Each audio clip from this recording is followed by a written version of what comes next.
Então, bom dia a todos. Estamos aqui em mais um seminário de logística e operações da especialização para o Ministério da Saúde. E o tema de hoje é alavancando a eficiência de serviços públicos, uma visão sobre os serviços de saúde, com a professora Juliana Bonomi, da FGV São Paulo. O mini currículo dela diz: PhD em Management Science pela Lancaster University Management School de 2013 e professora do programa de pós-graduação em administração da FGV EASP. É consultora em gestão de operações e pesquisadora do Centro de Excelência em Logística e Cadeias de Abastecimento da Fundação Getúlio Vargas. Professora, então seja bem-vinda e você tem aí seus 45 minutos. Tá ótimo. Bom, muito obrigada, Vânia. Os alunos podem mandar perguntas ao longo do chat, fiquem à vontade, e aí eu vou guardando essas perguntas e ao final eu replico. Tá ótimo, Vanessa, obrigada. Obrigada a você e a Patrícia pelo convite, é um prazer estar aqui. Vou começar a compartilhar minha apresentação, que nem a Vanessa falou, podem jogar as perguntas pelo chat, mas também é um bate-papo, né? No momento que vocês quiserem interromper e fazer uma pergunta também, estou super aberta, tá certo? Então, vou começar aqui a compartilhar a apresentação. Opa!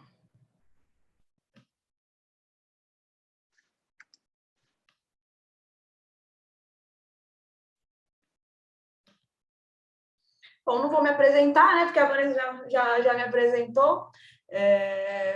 Mas talvez só um pouquinho aí do histórico, né? Eu fiz o meu doutorado em Management Science lá na Lancaster University, e durante o meu doutorado, o meu foco principal de atuação foi a gestão de serviços.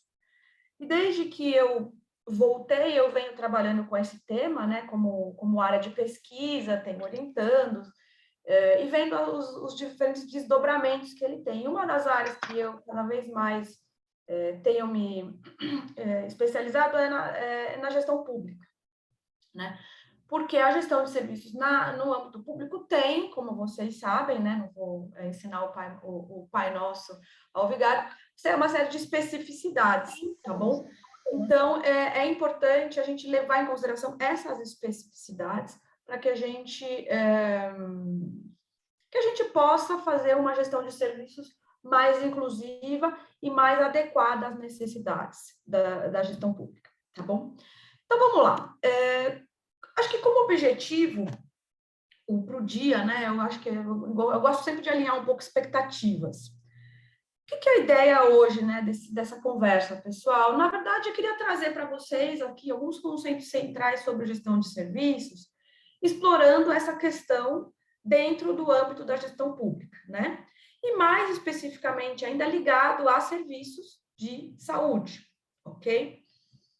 Numa tentativa, obviamente, de combinar a teoria e a prática, ok? Por quê? Porque, assim, apesar, isso é muito teórico e eu acho que tem muita coisa aí na teoria que ajuda a gente a melhorar a gestão das operações de serviço, né? Basta a gente entender um pouco melhor os conceitos que são relevantes para isso, tá bom? Então, vamos lá. Antes de mais nada, né, eu não sei aí o quanto vocês estão familiarizados com a questão da gestão do serviço, eu quero fazer uma pergunta que talvez pareça meia boba, mas reflitam aí, pessoal, qual que é a diferença entre produtos e serviços? Por exemplo, um abacaxi é para vocês um produto ou um serviço?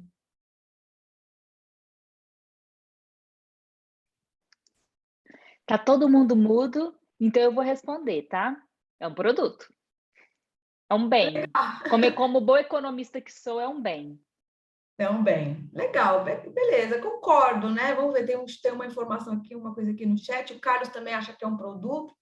Acho que essa pergunta aí é meio que todo mundo talvez arriscaria falando que é um bem, né? Os dois. Aí a Cassiana, os dois. Aí eu já gostei dessa resposta. Por quê, Cassiana?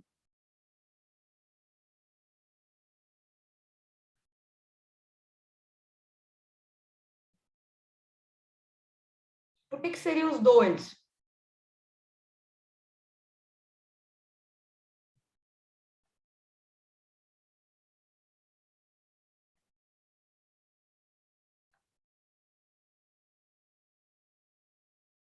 Legal, um produto que chega até mim agregando um serviço. Eu acho que talvez era bem nisso que eu queria chegar, né? Alguém plantou, colheu, ótimo.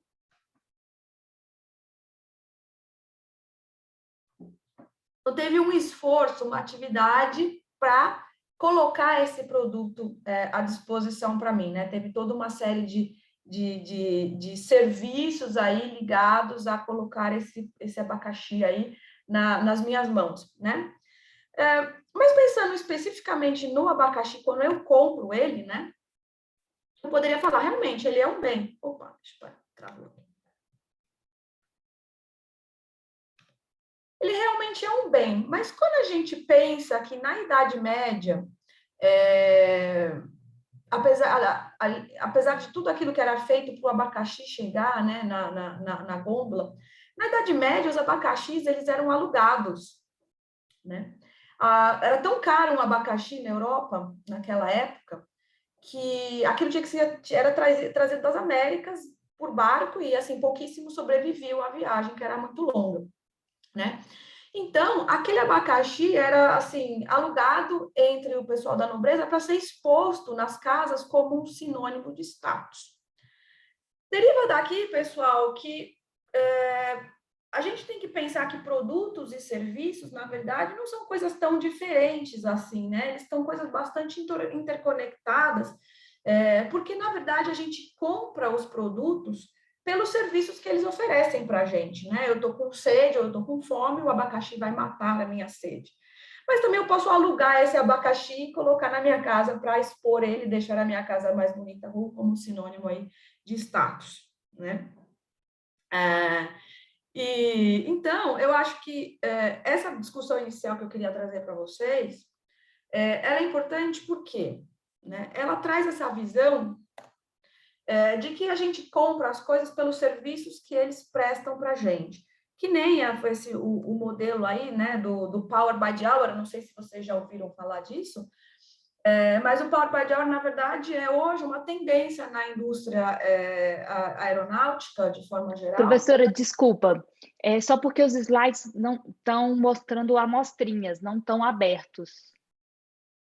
Não. Acho que você tem que colocar na apresentação, porque está Então, peraí. mostrando só os slides pequenininhos. Tá. Desculpa, pessoal, porque para mim estava aparecendo a Não, não apresentação. preocupa não. É só porque eu achei que talvez estivesse carregando, mas não, está paralisado. Peraí, vamos ver aqui então de novo. Agora foi? Ainda não, calma. Calma que precisa. Agora talvez vá. Peraí, que eu apertei um botãozinho aqui. Agora sim. Agora foi. Perfeito. Tá joia.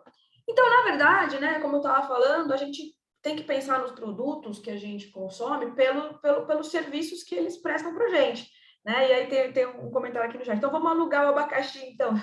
O problema é como que você vai devolver ele hoje em dia, né? Hoje em dia, se você consumir ele, você precisa o quê? De estabelecer uma certa regra, né? Na prestação de serviço. Olha, você pode pegar o abacaxi, mas você não pode comer. Que nem você pode usar a minha turbina por 10 anos, mas você tem que realizar manutenções periódicas. Então, os serviços, eles começam a ser desenhados a partir da funcionalidade que os produtos oferecem para a gente. Então, a relação entre eles é muito próxima. Então, não faz muito sentido a gente separar as operações entre operações de produtos e serviços, tá? Mas aí, surge a pergunta, né? Mas então, o que diferencia uma operação de serviço e uma operação de produto, dado que não faz muito sentido, porque a gente usa produtos e serviços, esses produtos e serviços se confundem, né? Pessoal, pensem um pouquinho aí na cabeça de vocês, por que essas operações aqui, né, de saúde, a Receita Federal, que presta um serviço aí não sei se é um serviço, mas, enfim, um serviço de arrecadação, de facilitação da arrecadação de impostos, o serviço de educação, ou mesmo o transporte público, o que essas operações, o que esses serviços que a gente tradicionalmente chama, têm em comum? Pensem um pouquinho assim pela cabeça de vocês. O que vocês acham? O que é o comum aqui nessas operações?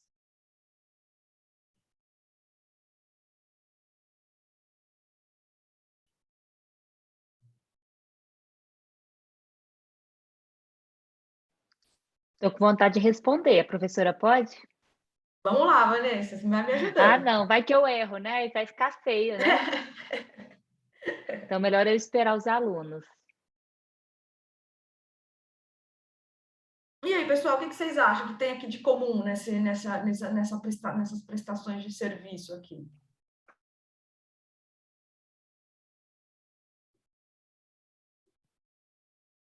Se a gente parar para pensar, olhando todos esses serviços, o que a gente tem é sempre o cliente como uma parte fundamental do processo, né?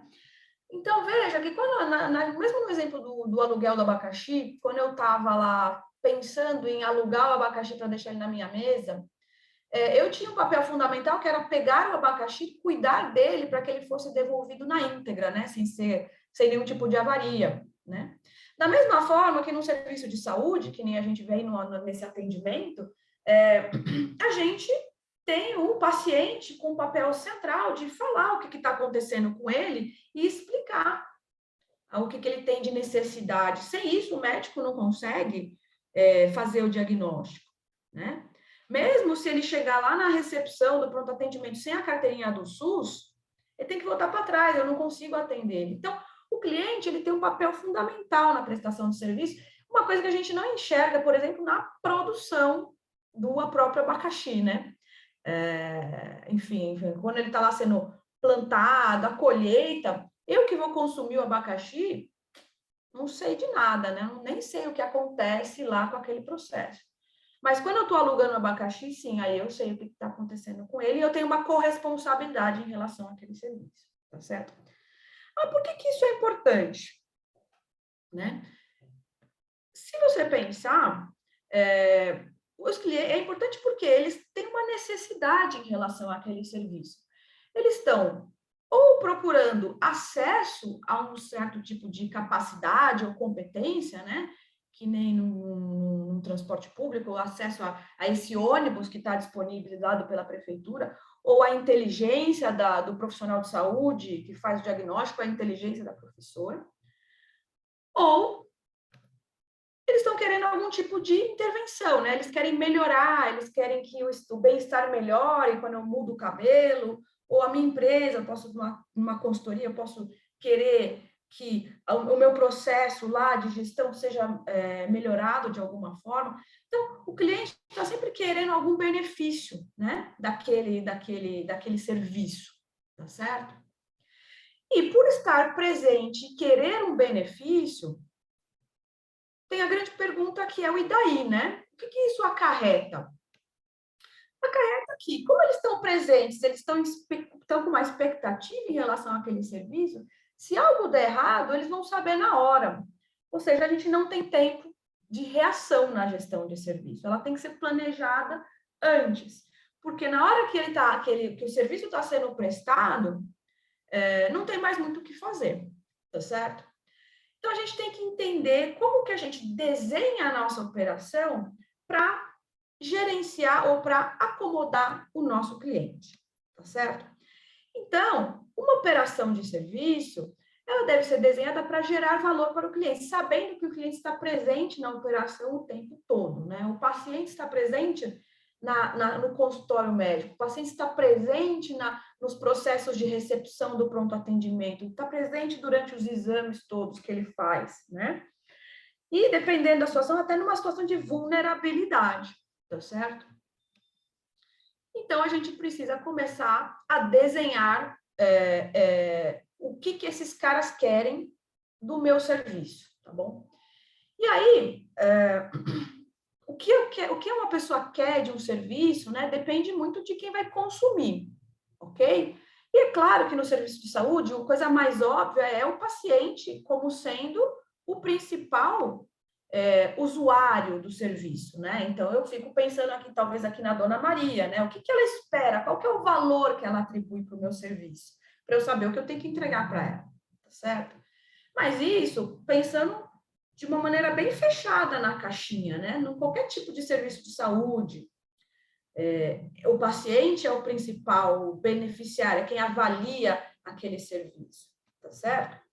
Agora, tem os serviços públicos, né? não são única e exclusivamente avaliados pelo usuário, né? Não é a dona Maria sozinha não está avaliando apenas, né? O que acontece no serviço prisional? Fica muito óbvio isso. Por quê? Porque o preso, claro, é ele que está avaliando, mas o que acontece? A sociedade também está muito preocupada.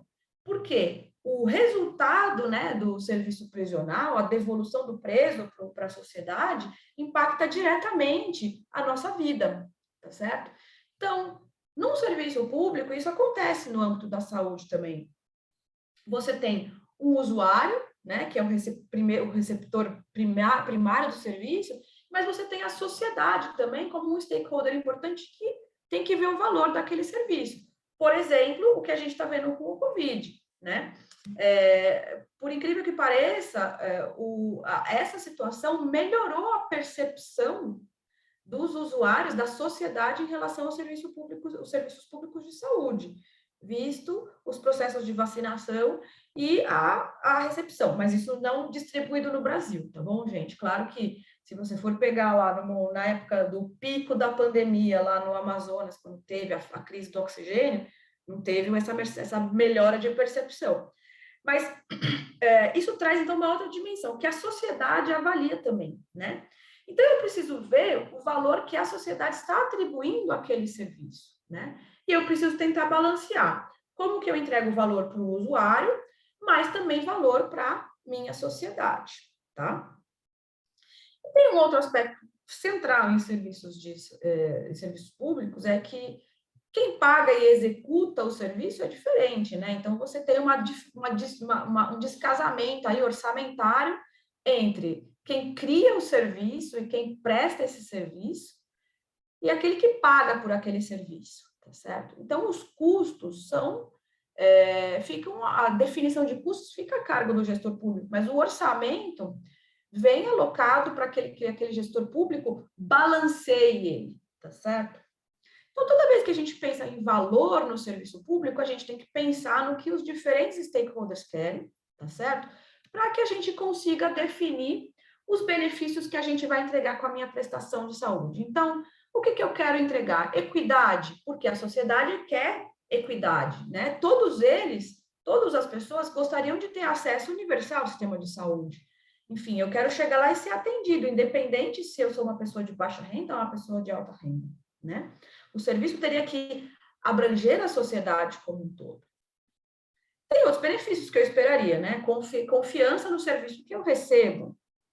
Talvez um serviço rápido, chego lá precisando de oxigênio, querer receber um atendimento rápido. Quero um atendimento cortês da pessoa que me recebe, eu chego lá fragilizada, eu preciso de um atendimento cortês, né? Então, eu tenho uma expectativa aí como sociedade que são esses benefícios, né? Rapidez, disponibilidade de serviço, um atendimento cortês, e a sociedade, essa questão da equidade. Eu preciso ter o serviço universalizado, assim por dizer.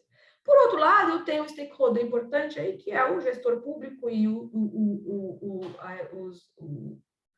os policy makers, né, que a gente fala, que estão definindo o orçamento e que estão aí restringindo os orçamentos. Então, eu preciso balancear essas duas coisas para poder, então, entregar o meu valor, tá certo? Pessoal, antes só de eu avançar, até aqui alguma dúvida, alguma pergunta?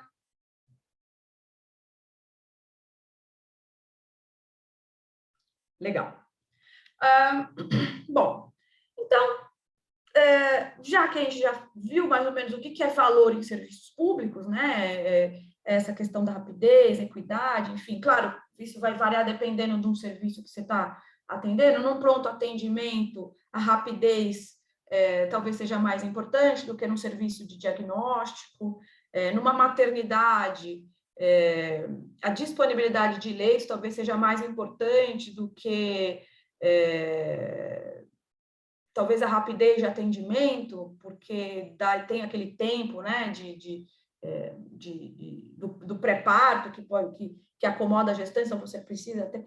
Então, enfim, claro que vai variar de acordo com o tipo específico de serviço que você está analisando, mas de forma geral é isso que a gente espera, né? E para isso, pessoal, a gente precisa ver como que a gente vai entregar esse valor, tá? E aí que vem o momento da gente definir como que a gente vai gerir a nossa operação de serviço, né? Como que a gente entrega esse valor? Como a gente entrega rapidez? Como a gente entrega confiabilidade? Como que a gente entrega disponibilidade universal, né? Como que a gente programa a nossa operação para isso? Enfim, aí é necessário pensar em três coisas, que são as três principais coisas geradoras de custo num processo de serviço. Usuários, tá certo? O cliente, que nem eu disse, ele faz parte do processo, então ele precisa ser gerenciado. Os recursos humanos, né? Enfim, quem põe a mão ali na massa para a execução do serviço, para a prestação do serviço. E aqui eu estou focando principalmente no front office, né? Aquele cara que está interagindo diretamente com o usuário, com o cidadão e assim. E os processos que facilitam essa prestação de serviço. Tá bom? Então, aqui, gente, a ideia agora é pensar em algumas ferramentas que podem ser utilizadas para fazer a gestão de usuários, de processos e de recursos humanos, que são importantes para entregar valor em serviços de saúde pública, tá bom? E aí, gente, eu acho que, sem dúvida nenhuma, quando você pensa em gestão de serviços, a primeira coisa que tem que pensar é em gestão de clientes. Não tem como você pensar sem fazer isso, né? Então, como que eu gerencio o seu Antônio aqui, né? Como que eu faço ele se sentir bem? O que eu tenho que fazer com ele dentro do meu consultório para que ele me passe as informações necessárias para eu fazer o diagnóstico, né?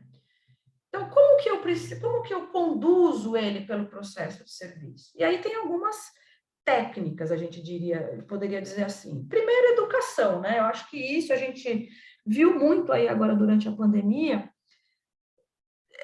Assim, o cliente, cada um entende uma coisa. Você perguntar aqui, qual que é a cor dessa máscara dessa menininha aqui, eu vou ter provavelmente 13 respostas diferentes, porque nós somos 13 pessoas diferentes. Então, cada um tem a sua percepção, seu entendimento, seu background. Se você não padroniza a informação para o cidadão, né, você pode esperar coisas diferentes, né? Eu lembro quando a gente fez um trabalho muito forte com a maternidade do SUS aqui em São Paulo. Bom, era uma maternidade de casos de baixa complexidade, né? Então, gestantes, porque não tinha UTI neonatal naquela unidade. Então, se a gestante chegasse lá, fizesse os pré-natais e fosse constatado que era uma gravidez de risco, ela era automaticamente direcionada para uma unidade que aceitasse maior complexidade. Só que o que acontecia? Por causa da conveniência, porque era perto do trabalho, muitas delas continuavam voltando. E isso era prejudicial, porque se um dia elas viessem a ter o nenê ali naquela unidade, poderia ser um risco enorme para a criança, tá? Então, o que a gente fez? A gente fez um trabalho forte de educação, uma campanha forte de educação para educar as parturientes e falar para ela, olha, se você vier e seu nenê nascer aqui, ele pode morrer. Claro, não com essas palavras, né? Mas houve essa campanha para esse entendimento, né? Com isso, a gente conseguiu reduzir as taxas de casos graves, né? De nascimentos graves naquela unidade. Porque uma vez que o nenê nascia e era grave naquela unidade, tinha que ser transportado, então tinha um risco adicional para a saúde da criança. Tá? Então, a educação é uma coisa fundamental, principalmente em serviço público, onde você tem muitos pacientes, né, muitos usuários, né, muitas pessoas que precisam ser atingidas. Próximo, controle e seleção. Né? Isso aqui é definição clássica em gestão de estratégia. Foco ou não foco? Que nem esse exemplo mesmo da maternidade, né? A maternidade era focada em pacientes de baixo risco, né? Pacientes de atendimento fácil, parto humanizado, parto natural. Tanto é que a grande parte das enfermeiras grande parte do corpo médico, né? Não é corpo médico, é o corpo de atendimento, eram feitos por enfermeiras obstetras, e não tanto por obstetras mesmo, porque elas que davam conta, assim, sei lá, de 90% dos partos. Então, tem essa questão de seleção que pode ser feita com uma estratégia de foco, né? Ter um hospital dedicado, ter uma unidade dedicada, por exemplo, unidades dedicadas para atendimento de vítimas de estupro, que nem a gente tem no IML, aqui em São Paulo, né? Mas também pode ser feito por meio de mecanismos mais informais. Então, por exemplo, acho que todo mundo aqui já deve ter ido no hospital e recebido lá a ficha azul, verde, né? Isso aqui vocês devem conhecer para trabalhar na saúde. O protocolo de priorização de casos, né? Azul, verde, amarelo e vermelho, alto risco, o vermelho passa na frente, né? Então, você controla ali o paciente de acordo com protocolos, né? Ou processos de seleção. Agendamento, né? Outra coisa que funciona também, você seleciona só aqueles que agendaram, que pré-agendaram exames na unidade. Você não aceita pessoas que chegam para marcar exames na hora. Então, tem vários mecanismos aqui de seleção, tá bom, gente? E aí, orientação, ok? Então, também, como que isso aqui funciona muito, principalmente quando a gente está tentando direcionar, tentando fazer seleção. Então, os mecanismos de orientação, controle e seleção, eles se complementam, né? As listas no chão são um exemplo clássico, né? Para o cara saber aonde que ele tem que ir, sem ficar tendo que perguntar, gastando tempo das pessoas de atendimento. Agora, que nem esse Agenda Fácil, hoje em dia a internet, os aplicativos, principalmente por causa da pandemia, se tornaram um grande aliado, né? Muitas das informações, dúvidas que as pessoas têm, podem ser vistas no aplicativo. Você pode fazer os agendamentos pelo aplicativo, você já coloca as suas informações no aplicativo, e o aplicativo já direciona as unidades que você deve atender, porque elas são mais próximas da sua região onde você mora, né? Então, essa orientação funciona muito bem, e principalmente eu acho que no contexto dos serviços de saúde aqui no Brasil, que funcionam por essa regionalização, né? Onde que o usuário deve ir de acordo com a região onde mora, /trabalho, tá bom? E motivação, pessoal, eu não trouxe aqui com muito detalhe, porque motivação é motivação, né? Eu acho que, assim, é um mecanismo de gerenciamento que funciona muito, mas no âmbito do serviço de saúde, você não precisa motivar o cara a ir para o médico, né? O cara, se ele vai, né? Você pode motivar ele a escolher, por exemplo, um canal de atendimento mais barato para você, do que talvez ir lá, lá no instituto, lá na unidade física e marcar. Isso, por exemplo, aconteceu aqui com o Instituto do Câncer, aqui em São Paulo, né? Eles eram o agendamento todo feito lá, e aí eles migraram para o sistema online via WhatsApp de agendamento. Só que por muito tempo, muita gente continuava indo lá, né? E aí, quando ia lá, tipo assim, a fila para agendar era muito mais longa do que quando você agendava pelo aplicativo, né? Pelo WhatsApp. Então, a motivação da pessoa de agendar pelo WhatsApp era muito maior, porque ela ia ser atendida muito antes, né? E quando você quer fazer um exame e você está preocupado com a sua saúde, faz uma grande diferença. Tá bom? Pessoal, de novo, vou fazer mais uma pausa aqui antes de entrar no próximo tópico. Alguma dúvida, algum comentário, alguma pergunta?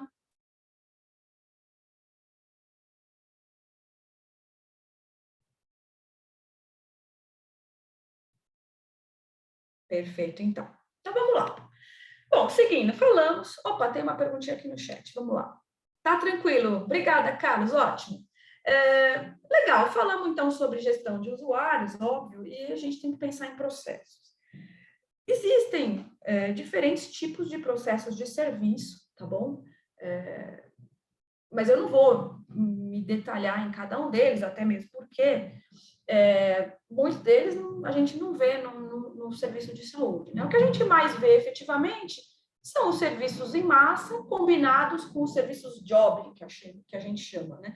Na verdade, tudo aquilo que é a consulta, né, o atendimento, que faz um diagnóstico, é um tipo de serviço que a gente chama de job, né? Porque ele é um serviço relativamente igual entre pacientes, só que cada paciente que vai ter uma customização muito forte, né? Tem uma influência muito forte do cliente, porque ele vai ter que passar o que ele está sentindo lá, dores, enfim. condições de saúde, necessidades, qual o exame que é necessário. E, obviamente, os funcionários aqui, né, os médicos, os profissionais de saúde, eles precisam de uma especialização, então eles têm um papel muito forte nesse diagnóstico, né? Então, esse atendimento mais 1 a 1, tá? Apesar de que entre consultas a lógica funciona mais ou menos igual. E a outra é o atendimento em massa que a gente tem para direcionar os nossos pacientes, né, para os serviços de consulta, de exames, né, o que é aquilo mais específico que acontece dentro das salas. Para esses serviços em massa, eu diria que, assim, do ponto de vista de gestão do Sistema Único de Saúde, esses são os que trazem maior custo, né, e maior impacto, talvez, na satisfação, no valor que os nossos usuários do serviço público têm. Porque grande parte do serviço, né, do tempo que o usuário, que o cliente, que o paciente está em contato, está recebendo um serviço de saúde, é nesse processo de atendimento, espera para exame, redirecionamento para exame, enfim, né, é o fluxo que o cara passa. Pouquíssimo tempo eu passo em consulta, em cirurgia, né, enfim, fazendo exame. Tá? Então, o principal, efetivamente, acaba sendo a gestão desse fluxo, né, desses serviços em massa, tá? E nesse caso, quando a gente pensa na gestão do serviço, dos processos de serviço, tem 3 coisas que a gente tem que pensar que são essenciais. Primeiro, capacidade, né? Eu acho que todo mundo talvez entenda aí de forma ampla o conceito de capacidade, né? Enfim, eu tenho capacidade para atender um número X de pacientes, um número X de parturientes, para realizar um número X de exames, né? Passou daquela quantidade, não consigo atender, né? Se cada exame demora 1 hora e eu funciono 24 horas por dia, eu tenho capacidade de fazer 24 exames por hora naquela máquina. Se eu tenho 2 máquinas, são 48 exames, né? Se chegarem 50 pacientes, acabou. O copo lotou, esses 2 caras vão ter que esperar, tá certo? Então, a gestão da capacidade é fundamental quando a gente pensa em serviços de massa, mas é serviço de saúde, né? Porque toda vez que eu tiver mais pacientes do que eu tenho capacidade de atender, eu vou ter uma fila, tá bom? Então, eu tenho que dimensionar minha capacidade para quantos clientes eu quero atender, eu posso atender, tá bom? Então, normalmente a gente sabe, né, que os pacientes, eles têm uma distribuição, eles tendem a chegar em momentos diferentes do dia, né? Bem de madrugada, ali 4, 5, 6 da manhã, poucas pessoas chegam num pronto atendimento, por exemplo. Aí vai dando 8, 9, já começa a aumentar, né? Aí tem, né, muitos casos azuis, a gente que às vezes quer ir lá pegar um atestado, ou escorrer o nariz, está preocupado e vai lá. Hoje em dia que escorrer o nariz tem até motivo para ir, né, porque é por causa da Covid, mas antes tinha um monte de gente que escorria o nariz e ia lá para pegar um atestado. Lembro que a gente fez um trabalho num hospital grande aqui de São Paulo, na iniciativa privada. E era impressionante, né, a quantidade de casos azuis que entravam nessa hora da manhã aqui, era a maior concentração era essa. E aí, obviamente, ao longo do dia, né, você tem cada serviço vai ter cada serviço de saúde vai ter uma característica, né? Aí durante o dia fica um pouco mais leve, mas no final do dia, às 5 horas, 6 horas da tarde, a pessoa trabalhou, às vezes se sentiu mal durante o dia, volta aí, então, procurar o pronto atendimento. No caso, o pronto atendimento é assim, né? Serviços de partos, tem outra distribuição. Mas, de forma geral, o que a gente precisa entender é como que os pacientes se distribuem, qual que é a chegada deles ao longo do dia, ao longo dos meses, né? E, com isso, a gente pode definir quantos médicos a gente precisa em cada momento, quantas enfermeiras obstetras, quantos auxiliares de enfermagem e assim por diante, tá certo? Para que a gente não tenha situações onde ou está muito lotado ou não tem ninguém. Né? Isso é uma coisa essencial. Se a gente pudesse, né, se a legislação permitisse a gente ter mais flexibilidade, isso principalmente no caso dos serviços públicos, esse é um grande problema, a gestão da capacidade, porque a legislação não permite, né, a questão toda de concurso e de de modelos de contratação não permite que a gente tenha tanta flexibilidade assim para você ter um nível ótimo de capacidade. Então, isso necessariamente vai acabar acontecendo. Agora, muitas vezes o que acontece é essa situação que a gente tem aqui do lado, né, essa lotação, porque falta investimento, né? Falta investimento na capacidade, faltam médicos, faltam enfermeiros, né? Faltam leitos, ok? Então, aí acaba sendo uma questão do custo, né? O custo ou a falta de investimento, não tem espaço suficiente, recurso suficiente para atender a demanda toda da sociedade, né? Agora, o que a gente vê muito aqui, né, é muito bonito construir hospital, né? Eu lembro quando foi a última eleição para o governo, acho que uma das propostas era construir mais 3 ou 4 hospitais. Lembro na época a gente fez um debate junto com algumas universidades, né? Que, na verdade, se eles melhorassem a eficiência dos hospitais que já existiam, né? Ou seja, atendessem melhor os pacientes, fizessem com que eles tivessem um giro mais rápido dentro do hospital, você não precisaria construir aqueles hospitais. Era muito mais fácil e mais barato melhorar o hospital que já existia do que construir um novo hospital.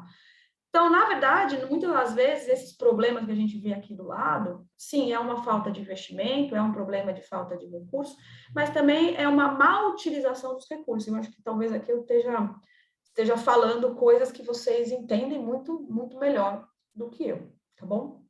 Mas o bottom line aí é que precisamos gerenciar a capacidade de acordo com o que a gente tem de demanda, tá bom? E quando acontecer a fila, que vai acontecer, né? Não tem muito o que fazer. A gente não pode ter situações que nem essa, um monte de nego esperando lá, e uma pessoa claramente jogando paciência. Ou seja, né? Operação tartaruga aí, quando eu tenho fila. Brincadeiras à parte, né? Claro que se o cliente ou o usuário vê isso aqui, ele fica possesso, né? Mas existem formas da gente melhorar a percepção dos nossos usuários em relação à qualidade, em relação ao valor percebido, simplesmente por fazer um gerenciamento simples da fila. Aqueles mecanismos de senha, né?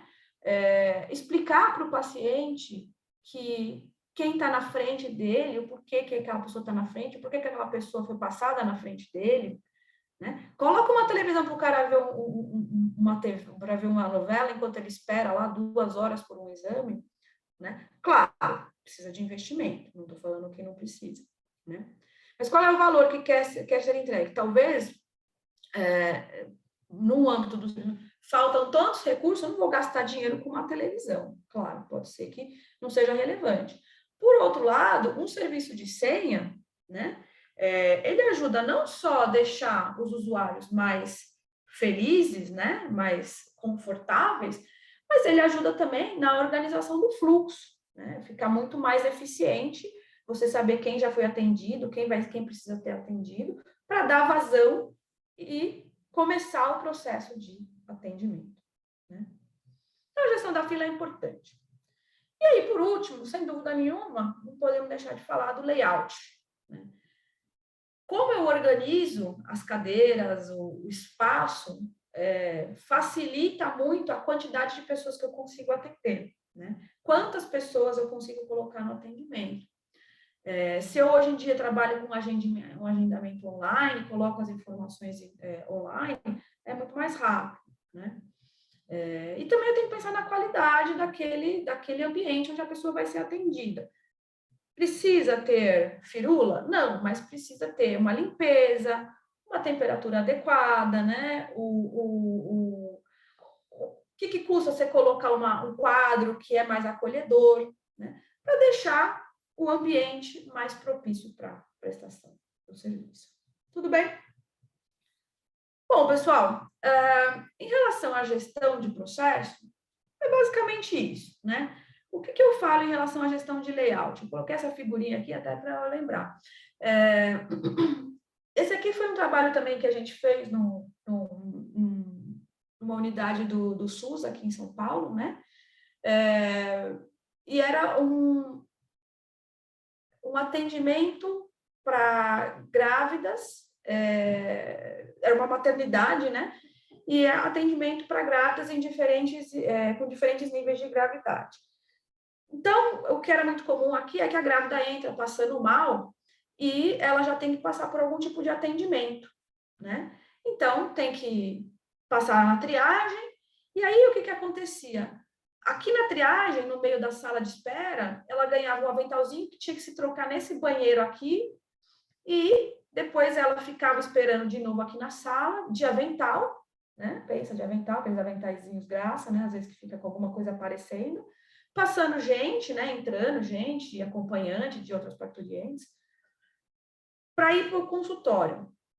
Depois era atendida e aí encaminhada para os exames ou encaminhada para a internação, dependendo do nível de gravidade. Então, pense no constrangimento dessa pessoa, né, dessa usuária do serviço público, por causa disso, por causa da exposição que ela estava, né? Então, uma das coisas que a gente teve como recomendação foi utilizar uma verba de infraestrutura para a readaptação do layout, né? Com isso, você gera valor sem necessariamente demandar novos investimentos homéricos aqui em termos, né? O que a gente fez foi mudar um pouco o fluxo, criar um corredor, né? E mudar a localização das salas aqui, para que a parturiente não precisasse ficar mais exposta depois de se trocar, tá certo? Então, a gestão do layout, pessoal, de novo, tudo precisa de investimento, né? Claro, tudo precisa de adequação. Mas uma vez que isso é pensado antes, isso facilita o uso do recurso público, tá certo? Pessoal, é isso em relação à gestão de processos, e eu vou caminhando aí para o finalzinho da minha fala, até porque está acabando o meu tempo, né, Vanessa?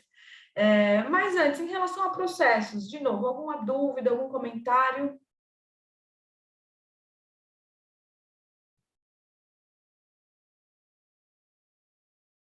Perfeito, então. Legal, gente. Então, assim, só partindo aqui para o lado final. Bom, gestão do RH, né? Serviços de saúde. Principal coisa que a gente espera, né? O que a gente pensa. Claro, competência, né? Da confiabilidade daquele serviço que vai ser prestado. E cortesia no atendimento. Isso é central no serviço de saúde, porque as pessoas estão num estado de vulnerabilidade. Rapidez de atendimento é uma coisa que é bastante esperada também, né? Se você olha serviços de saúde de forma geral, os principais focos de valor acabam sendo esses aí.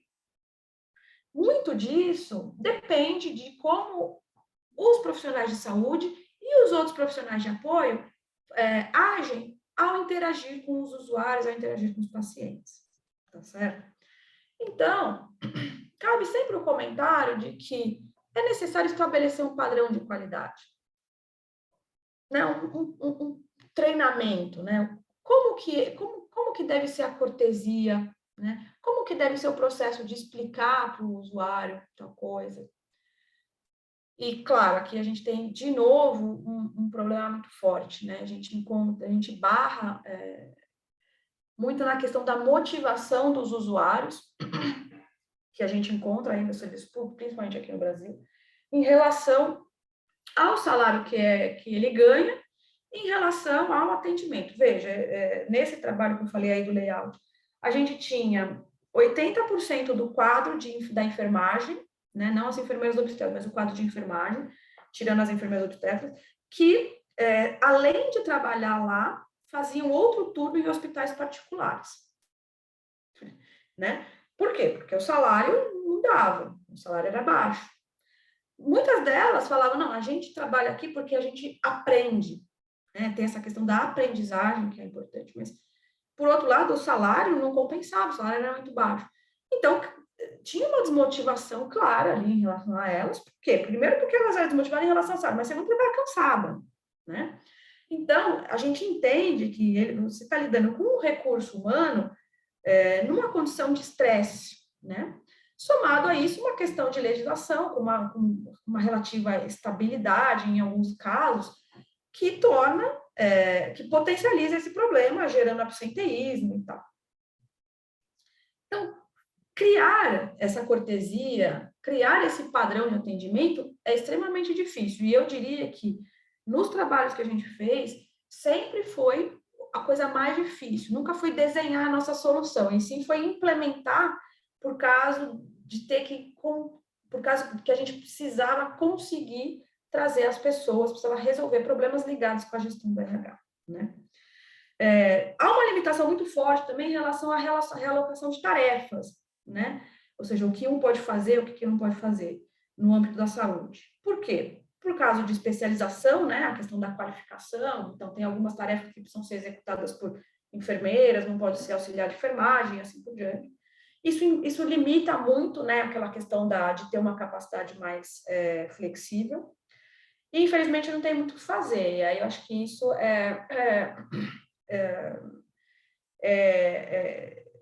essa questão da realocação das tarefas, da motivação das pessoas, é muito difícil. O que a gente viu? Controles de absenteísmo, controles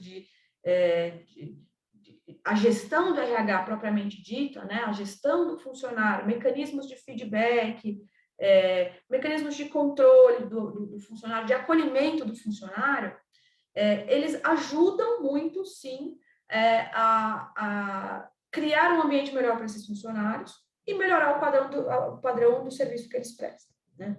Isso a gente conseguiu observar, apesar de que esse, sim, ainda é o grande desafio, tá? Porque, em última instância, a gente tem que pensar na lógica de gestão de serviços e a relação entre funcionários e usuários. Se os funcionários estão felizes, os clientes estão felizes, os usuários estão felizes, tá?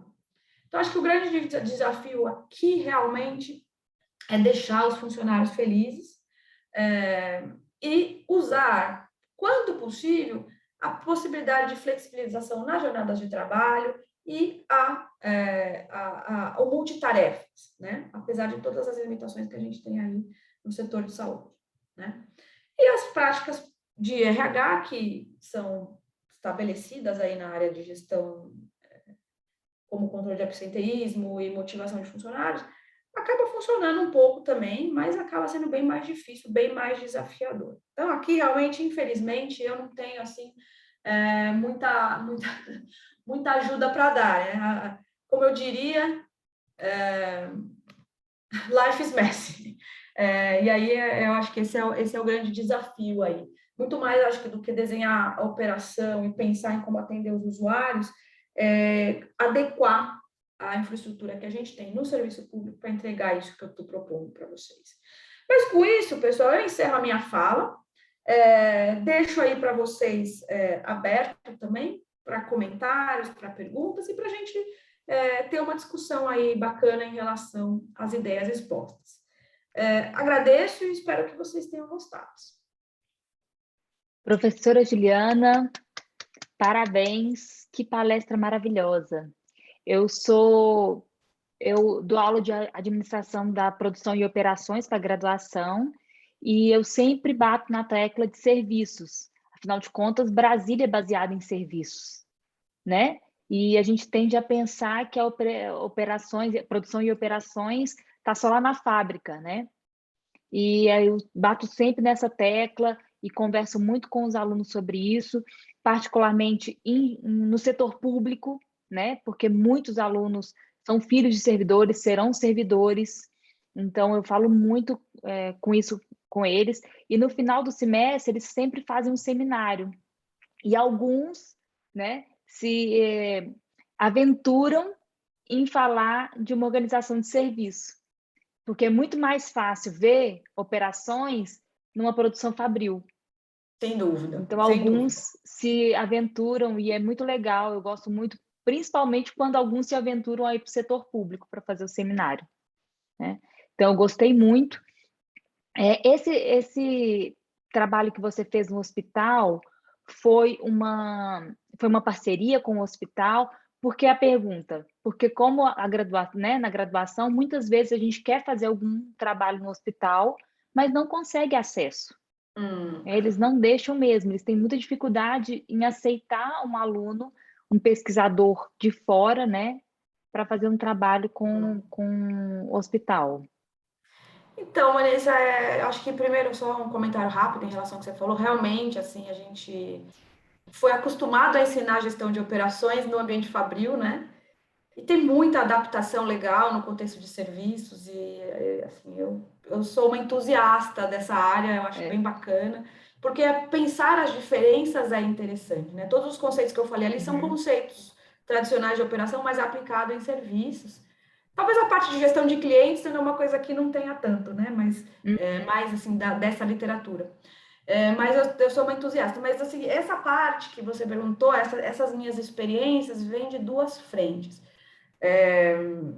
Uma eu trabalho muito com consultoria, né? Então, eu tenho uma equipe que, quando eles têm problemas ligados à parte de operações de serviços, eles me chamam. E aí, pela tradição deles, eles acabam indo muito para serviços públicos, né? Pelos tipos de clientes que eles geralmente atendem. Agora, a gente também funciona muito por meio de alguns contatos que a gente tem, né? E assim, a hora que a gente entra lá e eles veem que os alunos realmente podem ajudar, porque eu tive uma aluna de TCC que ajudou no IPQ aqui, né? No Instituto de Psiquiatria do Hospital das Clínicas. Nossa, eles falaram, gente, para a gente, só que essa aluna foi melhor do que parece que eles Consultoria fizeram que a a gente Bain pagou. Company, acho que a Bain foi lá, eles falaram, puta, eles vieram, eles tinham um negócio complicado, a gente não aplicou nada do que eles falaram. Ela veio, foi super legal, deu uma sugestão simples, implementamos. Então, funcionou assim, tipo, ganhamos um acesso por causa de uma colega minha e depois eles abriram as portas, né? Então, mas realmente esse acesso é muito difícil, porque tem toda aquela questão, o que eu vou ganhar com isso? É só uma pesquisa. E vai Mas expor, e vai mudar o ambiente de trabalho, né? E eles têm muito medo de serem expostos. Eu acho que é primeiro isso e depois mudar a rotina, atrapalhar a rotina deles de trabalho, né? Inclusive, eu sempre estimulo os alunos, qualquer aluno, né, da graduação, da pós, a estudarem o seu local de trabalho, assim, por conta da facilidade de obtenção de dados e também para ter uma possibilidade de fazer um estudo de caso que em outra oportunidade não teria como, né? Então, eu gosto também muito de trabalhar com forças armadas. Então, eu sempre estimulo eles, sabe? Sempre faço convite, olha, se você é militar, ou se você tem parente militar, se você tem algum acesso, vamos fazer trabalho dentro, porque a gente não consegue nunca, né, entrar. Não, é bem Professora, difícil. excelente. Vamos começar aqui com a pergunta do Carlos, que ele falou, na verdade não é uma pergunta, é uma afirmação, que a rigidez dos recursos humanos é um dos grandes impactos do Ministério pelo que ele vê. Né? Justamente essa parte das pessoas, né? Da importância das pessoas na operação e essa dificuldade. Carlos, eu concordo, né? Na verdade, assim, na verdade eu vejo, você falou, a Vanessa mencionou Forças Armadas. Veja que ali o problema é um pouco diferente, apesar de ter a rigidez, né? Você tem lá a rotatividade, que também é problemática para a gestão da operação. Então, as duas coisas são ruins. Tanto a rigidez quanto a rotatividade, né? A rotatividade você perde as competências que são estabelecidas. E na rigidez você não consegue fazer gestão de capacidade, né? Por isso que é tudo muito mais caro. Por isso que é tudo muito mais caro. Eu acho que eu sinceramente não tenho uma resposta ou uma solução, né? Porque isso passaria por mudanças estruturais em legislação e na forma como o funcionalismo público é estruturado, né? O que a gente vê cada vez mais acontecendo hoje são as OSs, né? Que é um processo de terceirização da gestão do serviço público para uma instituição privada. Nesse caso, eu acho que a gente ganha um pouco de flexibilidade, porque aí você tem um pouco mais de poder de controle sobre as variáveis de decisão da operação, inclusive funcionários, né? Então, assim, dentro da gestão da operação do serviço especificamente, acho que hoje é uma coisa que você vê, né? A gente outro dia fez um estudo comparativo. O nível de desempenho e de qualidade é muito maior quando a gente trabalha nesse formato do que na operação que não é terceirizada, né? Então, isso eu acho que é uma solução. Agora, quando a gente pensa internamente, que você falou aí, dentro do Ministério, né? Assim, eu particularmente conheço pouquíssimo como o Ministério da Saúde funciona, mas eu imagino que eu conheço um pouco o Ministério da Defesa, que eu fiz uma pesquisa muito grande lá, por uns 4, 5 anos. Então, sim, eu entendo mais ou menos como funciona, como funciona aquele ministério, imagino que possam ter algumas similaridades. E aí é muito difícil, né? Aí é uma questão de jogo, de saber as caixinhas certas de como falar. Mas eu acho que esse é um ponto super válido. Bom, pessoal, podem fazer perguntas pelo chat, né? A professora Juliana está aqui, sexta-feira pela manhã, né, para responder essas perguntas. Professora, eu tenho mais uma pergunta. Você acha que em países desenvolvidos, a gestão de serviços vai ser mais importante do que a gestão de produtos, de bens? A gestão fabril? Olha, Vanessa, eu não sei se mais importante, né? O que eu vejo é o seguinte: a gestão de serviço ganha muita relevância quando a gente se transforma numa sociedade baseada em serviços. E hoje em dia, você vê que assim, muitas das coisas são serviços, né? Os aplicativos vieram, agora mais amplo, né? Os aplicativos vieram para servitizar a nossa vida. Antes você comprava um carro, hoje em dia essa nova geração não vai comprar mais carro, eles vão alugar, né, por um breve momento, o carro do cara do Uber, né? Antes os restaurantes contratavam o motoboy, agora eles alugam por um breve tempo os motoboys. Então veja, uma servitização da sociedade muito forte. E aí surge então a necessidade da gente ter gestão de serviços em paralelo com a gestão de produtos. Porque, veja, o padrão de qualidade da bicicleta que o cara do iFood usa precisa ser feito também, né? Porque senão a bicicleta desmonta e o cara cai na rua e o lanche não chega. Então, a gente precisa disso, né? Sem dúvida, mas surge, então, a necessidade da gente fazer a gestão de serviços. Então, eu acho assim, em relação aos países, eu não vejo tanto uma questão de países desenvolvidos ou não, mas eu vejo em países que têm uma sociedade mais baseada em serviços, ou que tem o serviço como uma coisa bastante relevante, né? Uhum. Então, em São Paulo, que nem você disse, Brasília, são sociedades de serviços. Então, é muito importante esse tipo de concessão. Acho que a minha visão, acho que é um pouco essa. Legal. O Fábio colocou aqui. O turnover no Ministério da Saúde também é um grande problema. Já foi o maior quando existiam mais concursos públicos sendo abertos em outros órgãos, principalmente legislativo, judiciário e agências reguladoras. A gente tem esse problema, né? A evasão do executivo, né? E as pessoas que... desculpa, Desculpa, pode... pode falar. Não, pode Não, falar. e as pessoas evadindo para concursos melhores, né? Não é uma crítica, tá, pessoal? Porque eu também sou servidora pública, mas muitos fazem qualquer concurso, né? E não aquela carreira que gostariam de seguir. E aí ficam sempre buscando um que tem um salário melhor ou também condições melhores de trabalho. Isso aí acaba aumentando o turnover, né? Assim, acho que só para complementar, né? Eu acho que isso aí nas Forças Armadas eu vi muito forte. Agora, o que era, e eu trabalhei com a Força Aérea, uma divisão específica dentro da Força Aérea, que eles têm mecanismos de gestão do conhecimento que minimizam fortemente o impacto de turnover, né? Então, por exemplo, nessa divisão, eles tinham manuais de procedimento. Então, toda vez que o cara entrava, ele tinha que ler, seguir aquele manual. Durante os projetos, quando os projetos iam rolando, eles capturavam novos conhecimentos, já atualizavam os manuais na hora. E aquele conhecimento ficava lá. Eles tinham profissionais apesar de ter capacitações diferentes, né, qualificações. Quando eles entravam naquela unidade, eles recebiam treinamentos em caixinhas específicas que eram relevantes para a gestão naquela unidade da Força Aérea.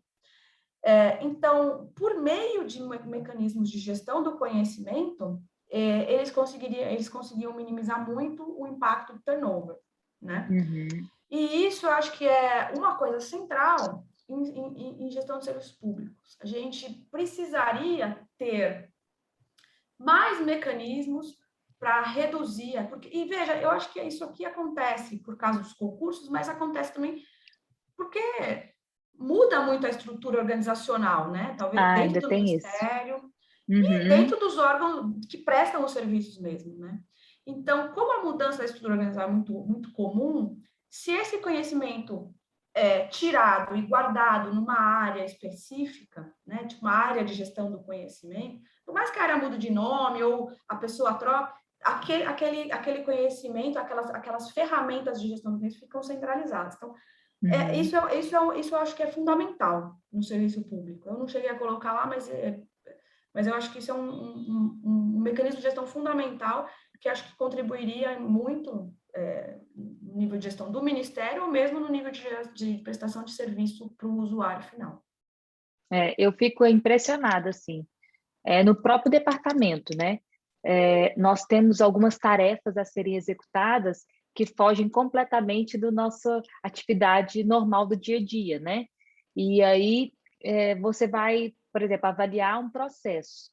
Nossa, até você conseguir um checklist para poder fazer essa avaliação, né, de forma correta, você assim, você pergunta para várias pessoas para saber quem que sabe fazer isso, depois procura em vários lugares, fica muito estratificado, né? Nada Uhum, fica organizado, né? De forma que a gente sabe que o banco de dados está ali, procure ali, né? E tem essa informação, muitas delas existem, mas a gente fica sapateando em cima porque está tudo perdido, está tudo uhum, centralizado, né?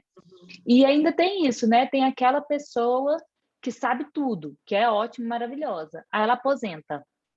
uhum. Ah, meu Deus, aí pronto. Aí vira aquele pandemônio, porque ninguém mais sabe nada, né?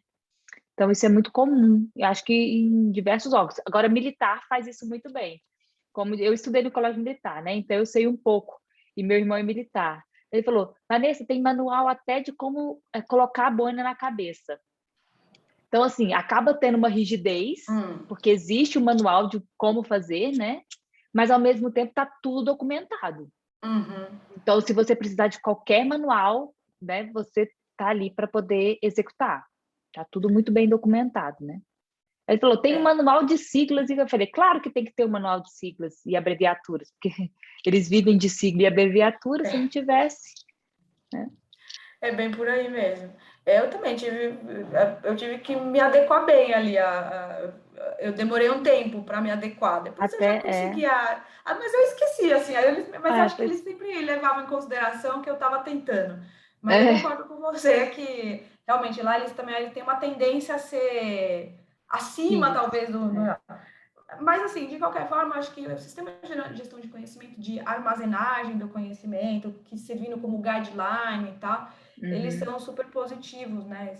No sentido de centralizar e deixar. Eu vejo lá na GV também, né? Eles criaram lá um órgão para auxiliar os professores a fazer solicitação de verba para agências de fomento. Então, isso ajuda muito, porque um conhecimento do que você tem que passar para a FAPESP, que você tem que passar para o. Uhum. Então, né, você já fala com a pessoa, enfim. Aí o problema também teve um problema de capacidade, porque aí um monte de gente quer conversar com aquela pessoa não tem mais horário. Pois é, é. O Fábio perguntou aqui.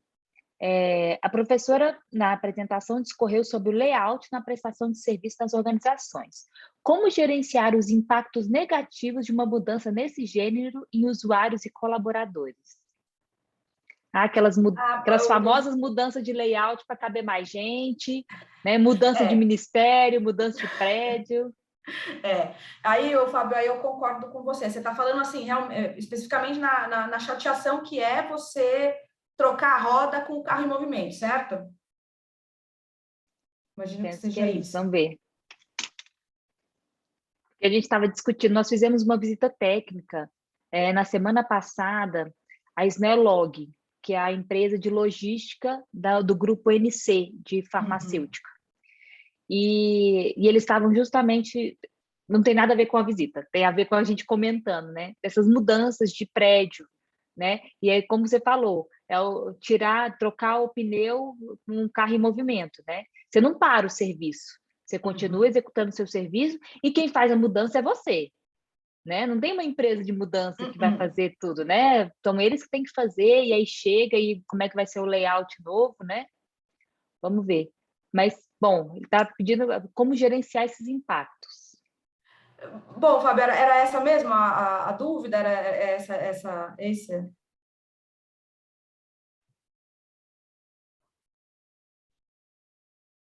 Isso. Legal. Isso. Bom, assim, eu, sendo bem honesta, eu não tenho uma chave aí, não. Mas, assim, eu vou contar o que a gente fez no caso desse exemplo, né? Naquela unidade específica, a gente tinha uma outra sala, que era uma sala de recepção de casos leves, né? Que a gente adequou o layout por um tempo com biombos para facilitar, para permitir a reforma. Então, momentaneamente, o fluxo foi deslocado para esse lugar. Foi imperfeito, sim, porque durante aquele momento, assim, a gente até reduziu ainda mais o nível de privacidade das parturientes, né? Mas o que a gente tentou fazer em contraponto? A gente tentou fazer uma seleção melhor das parturientes, né? Tentando realocar algumas parturientes com casos mais graves ou para outra unidade, tá certo? Porque aí você diminui a demanda naquele momento, e aí aquela gambiarra, né? A gente usa essa palavra gambiarra muito aqui em São Paulo, que a gente fez, ela comportava aquele nível de paciência. Mas sim teve impactos negativos. A gente explicava, a gente quando a paciente chegava, a gente inclusive falava, olha, a gente está passando por esse processo de situação de layout, tem a possibilidade de ir para essa outra unidade. Foi feita uma parceria, né? Foi viabilizado com outras unidades do SUS para a gente fazer essa realocação. A gente explicava, mas muitas preferiam ficar lá, porque era uma unidade de conceito ali, apesar de tudo, era uma unidade. Então, ela ficava, mas aí ficava nessa estrutura. Depois, você teve o benefício, né? Então, eu não sei se tem uma resposta muito assertiva, né? No sentido, faz isso que vai funcionar. Eu acho que cada caso é um caso. Mas, normalmente, essa estratégia de você reduzir a demanda e comunicar ajuda. Ajuda a ser menos ruim. Bom, muito obrigada. Pessoal, se tiver, nós temos tempo mais para uma perguntinha.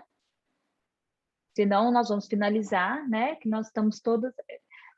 Porque eu estou em casa, né? Então, acabou de chegar um colchão ali, né? Eu já pedi para não me chamar, mas já me chamaram. Mas também estamos no horário. Se não tivermos mais nenhuma pergunta, acho que não tem ninguém digitando.